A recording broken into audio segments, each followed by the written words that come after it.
The Tale of Peter Rabbit.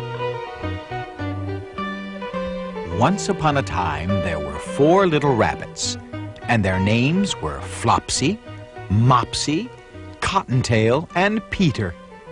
They lived with their mother in a sandbank underneath the root of a very big fir tree. "Now, my dears," said old Mrs. Rabbit one morning, "you may go into the fields or down the lane, but don't go into Mr. McGregor's garden. Your father had an accident there. He was put in a pie by Mrs. McGregor. Now run along and don't get into mischief. I am going out." Then old Mrs. Rabbit took a basket and her umbrella and went through the wood to the baker's. She bought a loaf of brown bread and 5 currant buns. Flopsy, Mopsy, and Cottontail, who were good little bunnies, went down the lane to gather blackberries.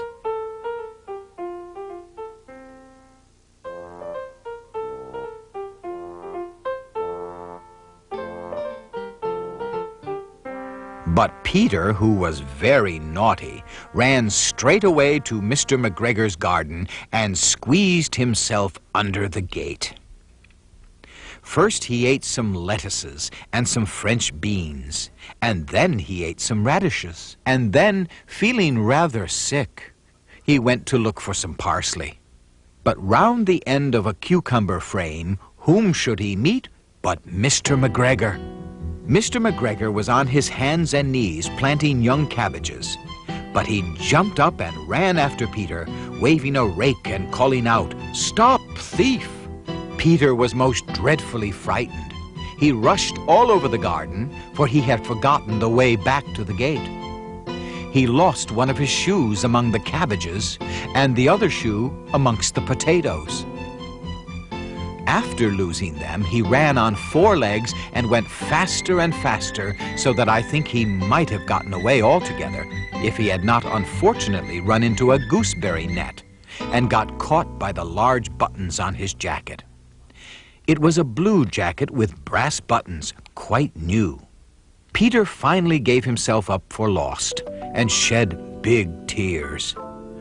But his sobs were overheard by some friendly sparrows, who flew to him in great excitement and implored him to exert himself. Mr. McGregor came up with a sieve, which he intended to pop upon the top of Peter. But Peter wriggled out just in time, leaving his jacket behind him. He rushed into the tool shed and jumped into a can. It would have been a beautiful thing to hide in if it had not had so much water in it. Mr. McGregor was quite sure that Peter was somewhere in the tool shed, perhaps hidden underneath a flower pot. He began to turn them over carefully, looking under each. Presently, Peter sneezed. "Kerchoo!" Mr. McGregor was after him in no time. He tried to put his foot upon Peter, who jumped out of a window, upsetting 3 plants.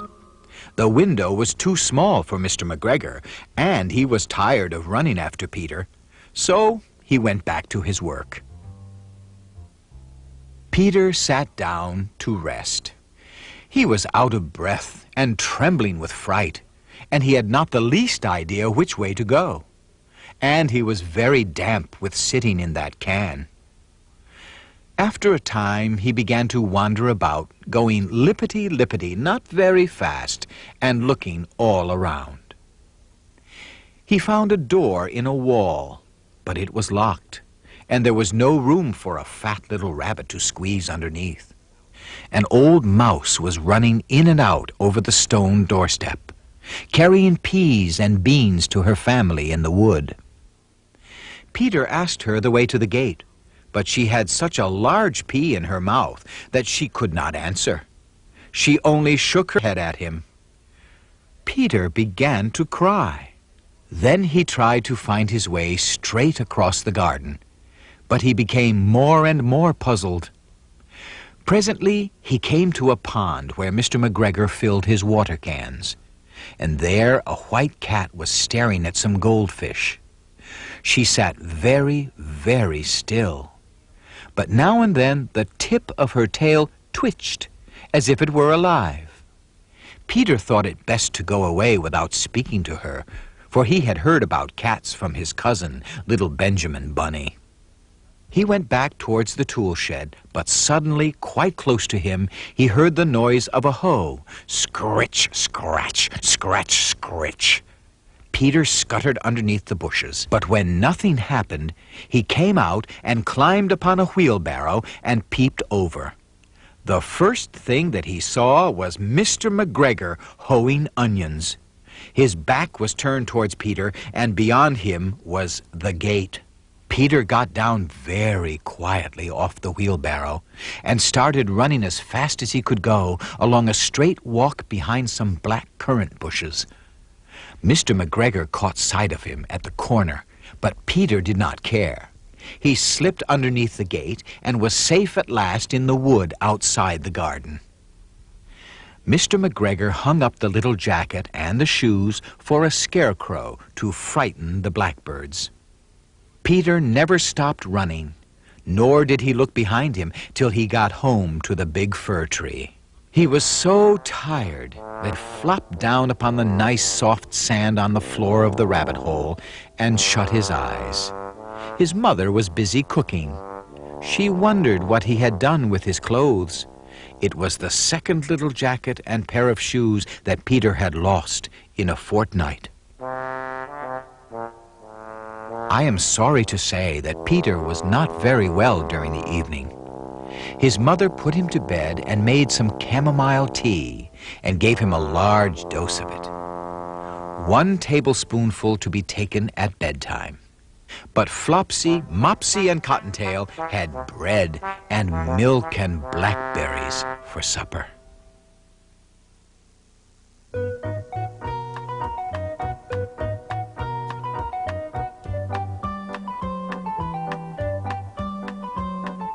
The Tale of Benjamin Bunny. One morning a little rabbit sat on a bank. He pricked his ears and listened to the trit-trot of a pony. A gig was coming along the road. It was driven by Mr. McGregor, and beside him sat Mrs. McGregor in her best bonnet. As soon as they had passed by, little Benjamin Bunny slid down the road and set off with a hop, skip, and a jump to call upon his relations, who lived in the wood at the back of Mr. McGregor's garden. That wood was full of rabbit holes, and in the neatest, sandiest hole of all lived Benjamin's aunt and his cousins, Flopsy, Mopsy, Cottontail, and Peter. Old Mrs. Rabbit was a widow. She earned her living by knitting rabbit wool mittens and muffetees. I once bought a pair at a bazaar. She also sold herbs and rosemary tea and rabbit tobacco, which is what we call lavender. Little Benjamin did not very much want to see his aunt. He came round the back of the fir tree and nearly tumbled upon the top of his cousin Peter. Peter was sitting by himself. He looked poorly and was dressed in a red cotton pocket handkerchief. "Peter," said little Benjamin in a whisper, "who has got your clothes?" Peter replied, "The scarecrow and Mr. McGregor's garden," and described how he had been chased about the garden and had dropped his coat and shoes. Little Benjamin sat down beside his cousin and assured him that Mr. McGregor and Mrs. McGregor had gone out in a gig, and certainly for the day, because she was wearing her best bonnet. Peter said he hoped that it would rain. At this point, old Mrs. Rabbit's voice was heard inside the rabbit hole, calling, "Cottontail, Cottontail, fetch some more chamomile." Peter said he thought he might feel better if he went for a walk.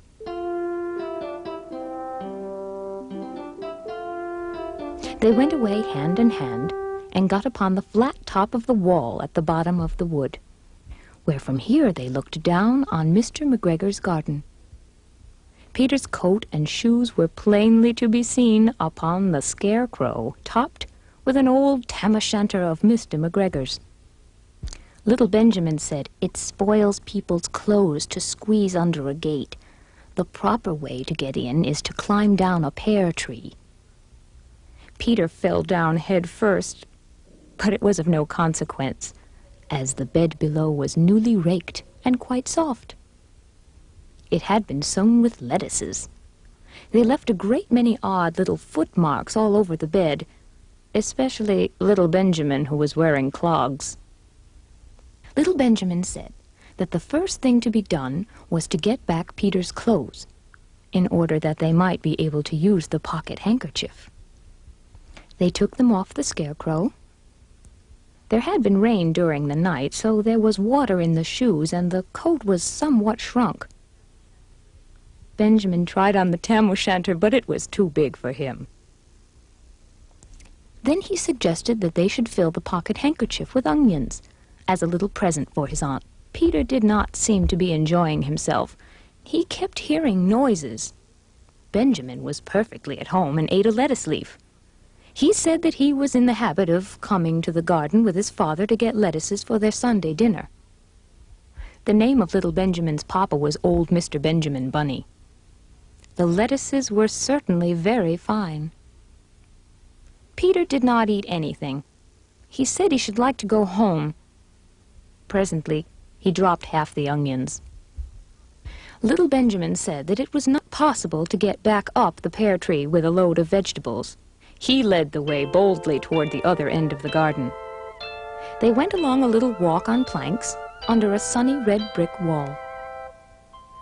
The mice sat on their doorsteps, cracking cherry stones, and they winked at Peter Rabbit and little Benjamin Bunny. Presently, Peter let the pocket handkerchief go again. They got amongst the flower pots and frames and tubs. Peter heard noises worse than ever before. His eyes were as big as lollipops. He was a step or two in front of his cousin when he suddenly stopped. This is what those little rabbits saw round the corner. Little Benjamin took one look, and then in half a minute, less than no time, he hid himself and Peter and the onions underneath a large basket. The cat got up and stretched herself and came and sniffed at the basket. Perhaps she liked the smell of onions. Anyway, she sat down on top of the basket.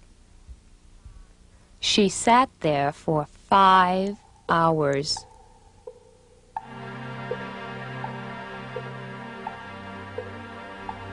Underneath the basket, it was quite dark. The smell of onions was so fearful. It made Peter Rabbit and little Benjamin cry. The sun got round behind the wood, and it was quite late in the afternoon. But still the cat sat upon the basket. At length, there was a pitter-patter, pitter-patter, and some bits of mortar fell from the wall above. The cat looked up and saw old Mr. Benjamin Bunny prancing along the top of the wall at the upper terrace. He was smoking a pipe of rabbit tobacco and had a little switch in his hand. He was looking for his son. Old Mr. Bunny had no opinion whatever of cats.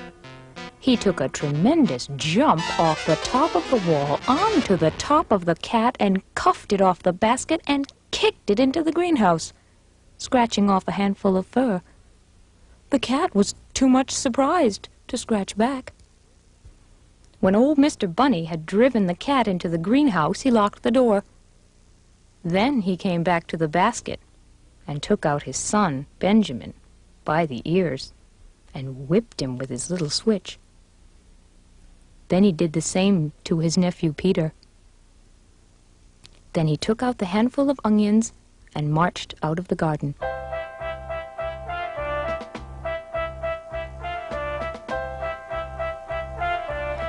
When Mr. McGregor returned, about a half hour later, he observed several things which perplexed him. It appeared as though some person had been walking all over the garden in a pair of clogs, only the footmarks were too ridiculously little. Also, he could not understand how the cat could have managed to shut herself up inside the greenhouse, locking the door upon the outside. When Peter got home, his mother forgave him because she was so glad to see that he had found his shoes and coat. Cottontail and Peter folded up the pocket handkerchief, and old Mrs. Rabbit strung up the onions and hung them from the kitchen ceiling with the bunches of herbs and the rabbit tobacco.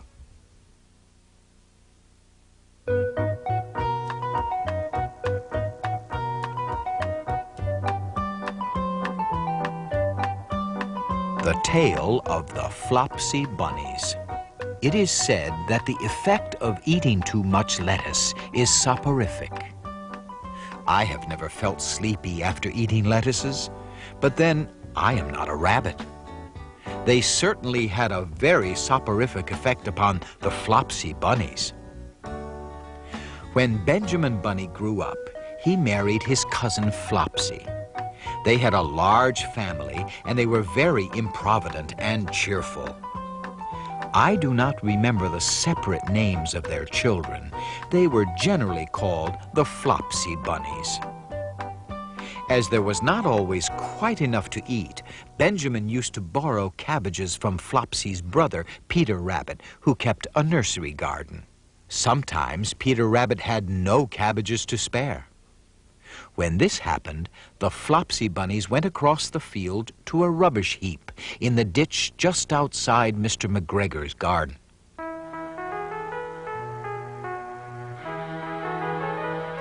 Mr. McGregor's rubbish heap was a mixture of jam pots and paper bags and mountains of chopped grass from the mowing machine, which always tasted oily, and some rotten vegetable marrows and an old boot or two. One day, oh joy, there were a quantity of overgrown lettuces which had shot into flower. The Flopsy Bunnies simply stuffed themselves with lettuces.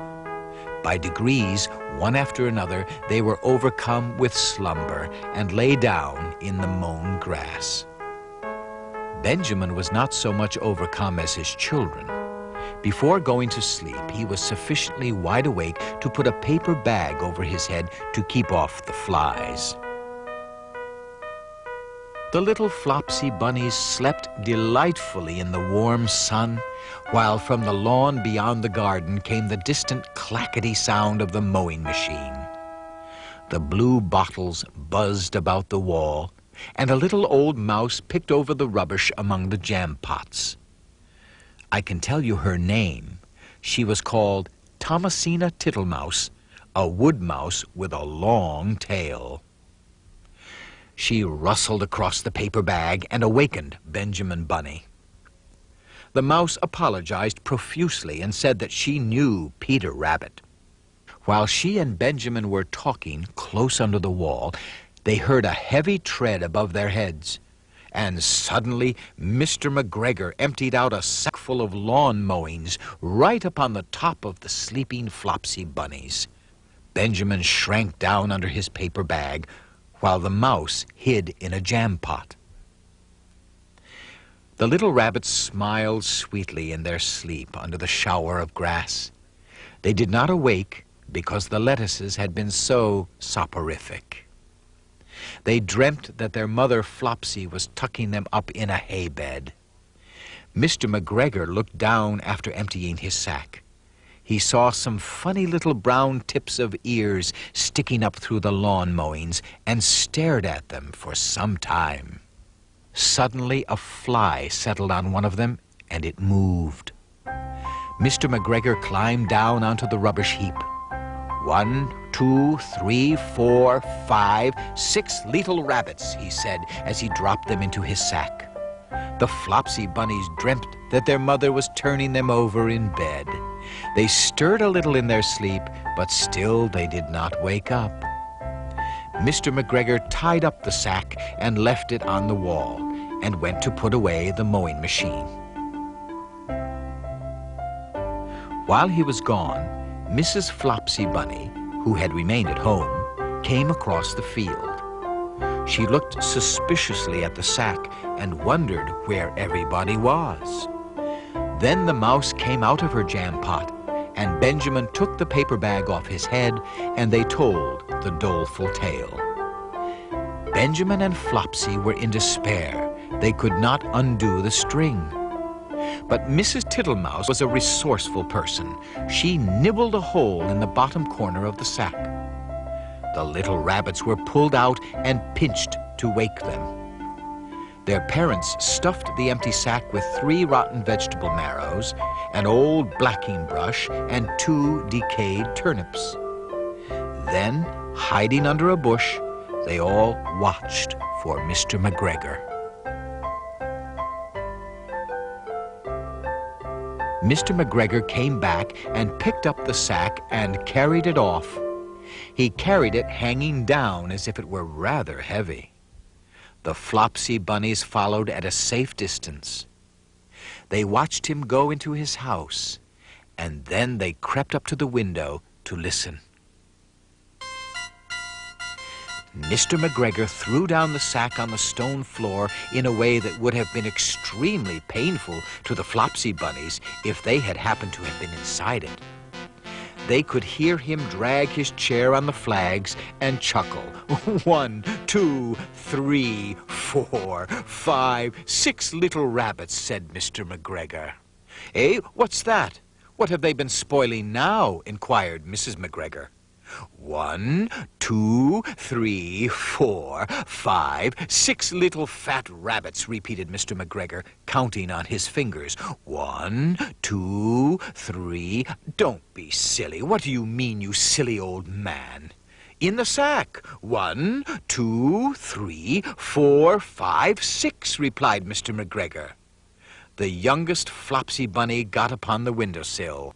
Mrs. McGregor took hold of the sack and felt it. She said she could feel 6, but they must be old rabbits because they were so hard and all different shapes. Not fit to eat, but the skins will do fine to line my old cloak.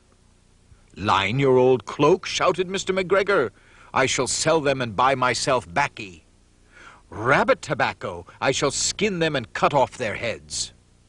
Mrs. McGregor untied the sack and put her hand inside, and feeling the vegetables, she became very, very angry. She said that Mr. McGregor had done it a purpose.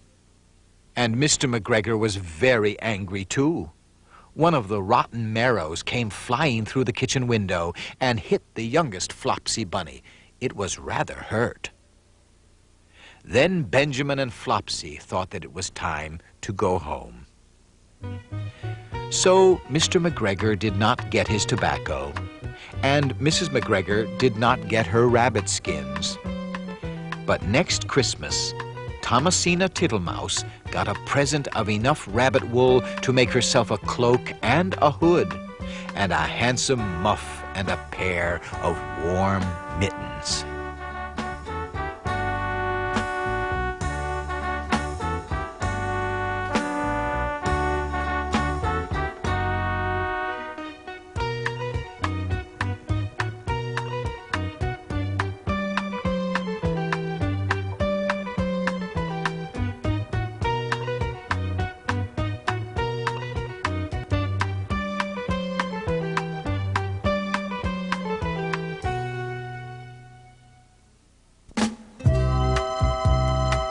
If you enjoyed this video magic book presentation, here are some other video read-alongs that you will find both interesting and entertaining.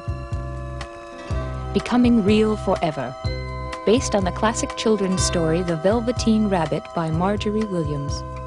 A marvelous tale in which a toy becomes a source of strength for a young boy who is very ill. When the small spotted rabbit becomes real forever, we all share his joy. A musical presentation of The Owl and the Pussycat. We see the magnificent fowl and his feline friend in a whole new light. A charming musical production that brings new life to Edward Lear's classic poem. Who's afraid of the dark? Most of us have seen monsters in the shadows. This award-winning musical helps young people deal with those fears. Parents' Choice magazine called this presentation remarkable. Music by the Bear G's provides fun and games for teddy bears and their friends in Bearobics. Dance along to Disco Teddy Bear, Hive Talking, and enjoy the beautiful message of teddy bear love. For teddy bear lovers of all ages, it's all about teddy bears. A collection of songs and stories that share the secrets of America's favorite toy. Learn how the first teddy got his name, how to make honey cookies, and enjoy the most famous teddy bear song of all time, Teddy Bear's Picnic.